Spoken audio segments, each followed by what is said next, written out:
जाओ फ्री। अपना अपना कैमरामैन कैमरा सही कर ले जाओ। हेलो दोस्तों, नमस्कार। आज हम तीनों बहनें एक पचरा गीत लेके आए हैं। देवी गीत है और आप लोग आवाज करके देखिए। कमेंट बॉक्स में आप लोग जरूर बताना हम लोग का गीत कैसा लगा।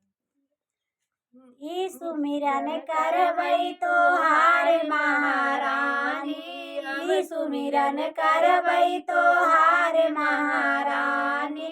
निमिया के नीरे तीरे निकली भवानी, अमवा के नीरे तीरे निकली भवानी। ई अमवा बौरन को लाग महारानी, ई अमवा बौरन को लाग महारानी।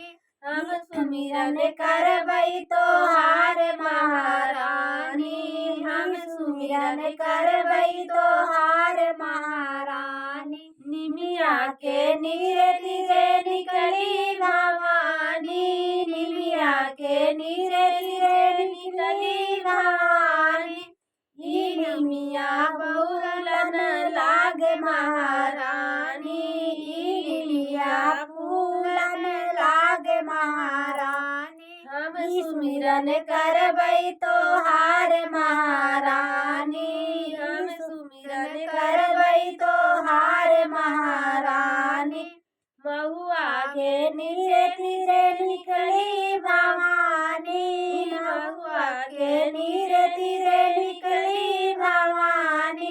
ई महुआ पूजन लाग महारानी, ई महुआ पूजन लाग महारानी।